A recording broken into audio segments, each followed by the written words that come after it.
Welcome back to Sawtooth Tactical. John Moses Browning, Mikhail Kalashnikov, Eugene Stoner, and Gaston Glock.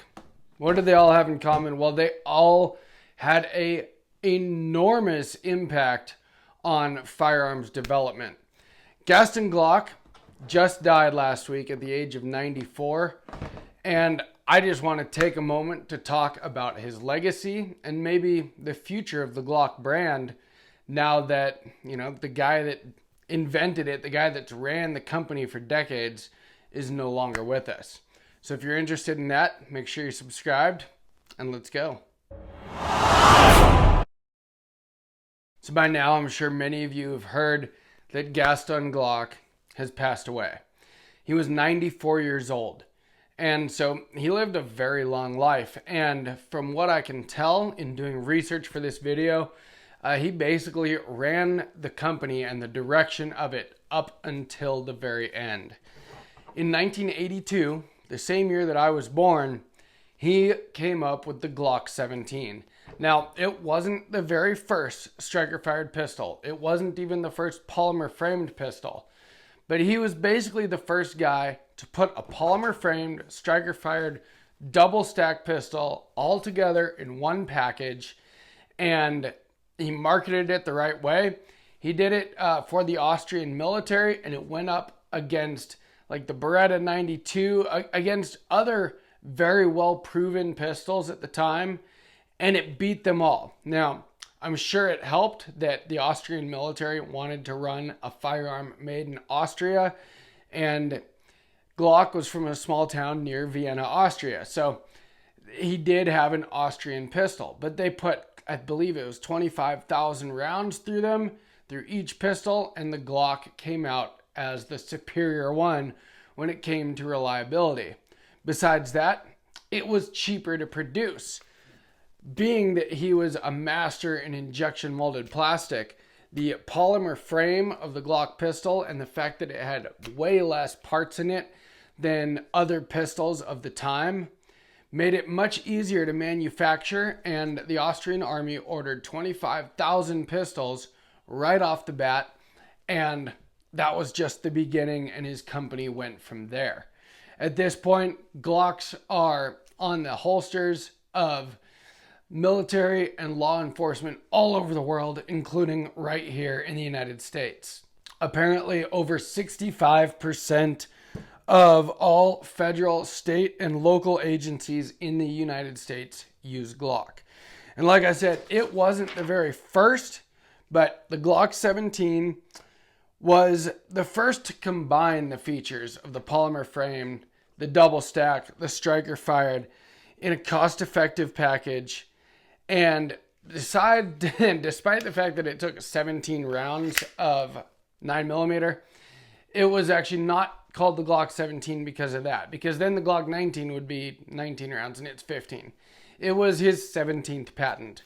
This is not a Glock 17. This is a Glock 19X. But this is the Glock that I have for use in this video.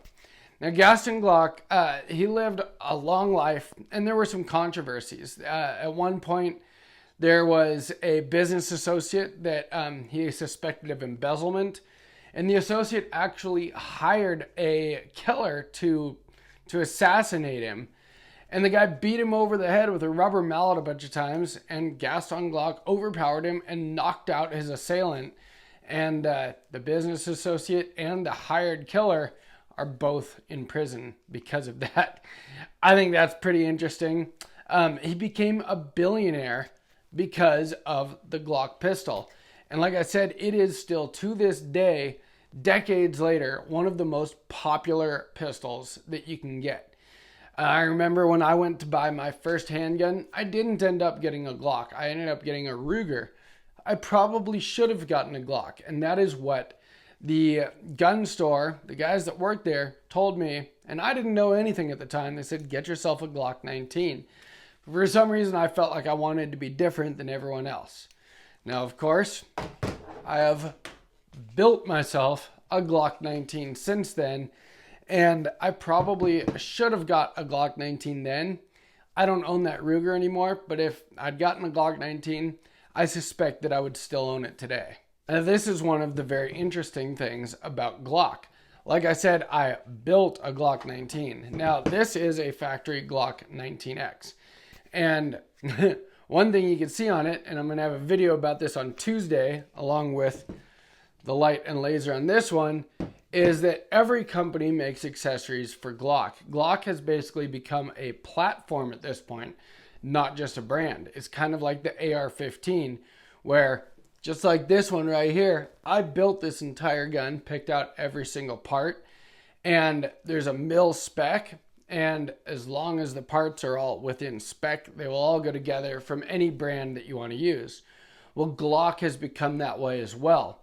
Their Gen 3 patent expired years ago, and so now any company can basically make Gen 3 Glock parts, and a number of companies make frames for them, slides, barrels, mag releases, strikers, triggers, you name it. You can build a Glock with no parts from Glock, which is exactly what this is. This is a Palmetto State Armory dagger frame. It's their dagger compact, which is a Glock 19 frame. This is a Glock brand 15 round magazine, and it fits it. It takes all standard Glock parts. I put a trigger in it that is made for a Glock. This is the Timney Alpha trigger for Gen 3 and 4. It's a Glock trigger, and it fits this. And that is something that's pretty incredible, is that Glock invented this product that is now more than just his product. It is a platform, and it is so popular that it really does make sense to buy a Glock, especially if it's going to be your only pistol, because you'll be able to get parts and accessories for it no matter what, and they'll be everywhere. Every single gun store has magazines, holsters, sights, triggers, whatever you possibly think you might need, they will have it for Glock, and they might not for other pistols. Now, I've got a Smith & Wesson M&P 2.0. This is the second pistol I bought after that Ruger. And while this is an extremely popular pistol as well, not as easy to find parts for as a Glock is. And that brings me to another point. So while I said that Glock didn't invent the polymer frame pistol, he wasn't the first person to come up with the striker fired action. He actually borrowed these things from previous firearms developers, like the Browning tilting barrel action that is used in Glock pistols and almost every other handgun these days that's popular. Not all of them, but most of them use this Browning tilting barrel action like you see in a 1911. It's called Browning because of John Moses Browning. And while the 1911 doesn't have a whole lot to do with Glock's design, most modern handguns do. And that's the genius behind what he did. So Gaston Glock but popularized the double stack polymer framed striker fired pistol. And anybody that owns a modern polymer framed striker fired pistol, they basically owe that to Gaston Glock. This Smith & Wesson M&P 2.0. It comes from the Glock design, the polymer framed double stack striker fired design. The SIG P365 here. Your Walther PDPs, your whatever polymer frame striker fired pistols, they exist because of Glock.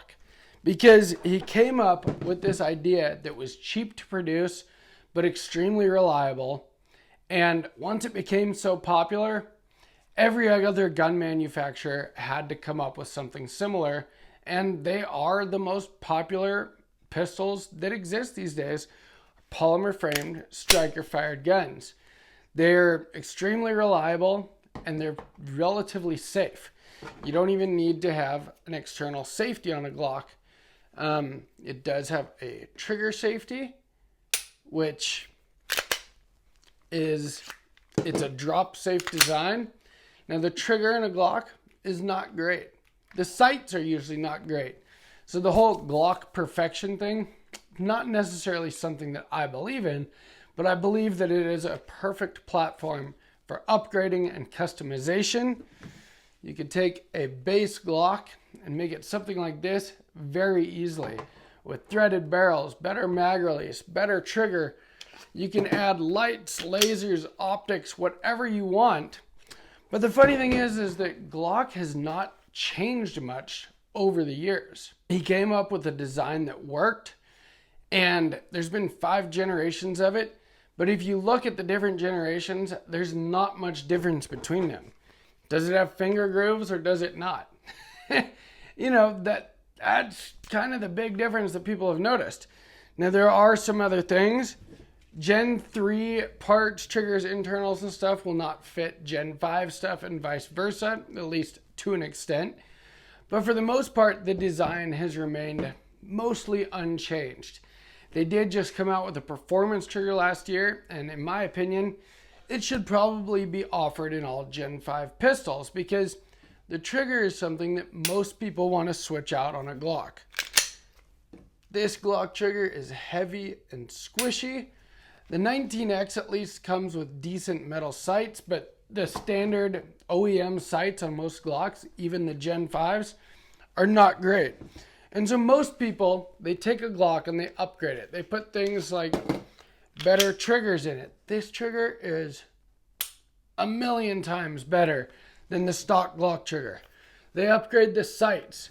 They get the slide milled for an optic. Now Glock does have an MOS system or modular optics system on a lot of their Gen 5 pistols, but personally I'm a big fan of direct mount instead of using a plate system. But my point being, people stipple them. They do all kinds of things. They add slide cuts to make Glock into their perfect pistol. And to me, that is a perfection in a way that you get this clean slate that you know is reliable, that you can basically upgrade and customize to make it exactly what you want, because every company makes Glock parts. Everybody that does custom work does it on Glocks because Glocks are so popular. Now, one thing that I'm a little bit concerned about, and I'm sure I'm not the only one, is where is Glock going to go from here? Now, people for many years have complained about Glock not innovating. When other companies are coming out with pistols that have all kinds of modern features, Glock hasn't really. They came out with the MOS system. They recently came out with their performance trigger. But like I said earlier, between Gen 1 through Gen 5, and especially between Gen 3 and Gen 5, things have not changed much. Where other companies are coming out with pistols that have, much better sights, better optics mounting solutions, better triggers. Think of the Walther pistols, even the Canic pistols, even the new M&P pistols, much better triggers in a striker-fired double stacked polymer framed pistol, and Glock still has this heavy squishy trigger. And so a lot of people have criticized Glock for that, myself included. I don't really like the angle of the grip so much with this big hump on it. Now, I could shoot a Glock just fine, but this is not as comfortable as this. And this is a Glock clone. And in fact, a relatively affordable Glock clone. You can build a PSA dagger for not much money. And there's a lot of other companies that make slides, barrels, frames for Glocks. And you can do the same thing. And so a lot of people have criticized Glock for not innovating. Well, one thing is that they have kept a pistol that is very reliable, and you know what you're going to get. You know that it is going to work. It kind of has a legendary reliability. And so without Glock running the show anymore, where is the company going to go from here? Are they going to start making the Glock carbine that everybody's been asking for? Are they going to start making a Glock that has all kinds of modern features like a Walther PDP or something? I guess we'll see. And I'd like to know what you guys think. Is that what you want to see? Do you want to see Glock with all the modern accoutrements? Or do you want it to continue to be what it has always been, a very plain Jane, reliable pistol? Because that is a staple, and there's got to be a reason that it's the most popular gun on the market. Whichever direction the Glock brand goes in, I think it's going to be interesting to see over the next decade or two. And I just wanted to kind of give an RIP and a little bit of recognition to the man that came up with the Glock 17, the 19, and all of the generations and models of Glock pistols since then that have been so important in pushing the design of almost all of the other modern polymer framed striker fired double stack pistols that we now know and love on the market. They all basically exist because of Glock and his design. And so I just want to give a thank you to Gaston Glock for a long life that has really benefited the gun owning public around the world. And to me, that's really important. He didn't invent something new so much like Kalashnikov, Eugene Stoner, or John Moses Browning. But what he did come up with is something that has been very, very important as far as modern pistol design.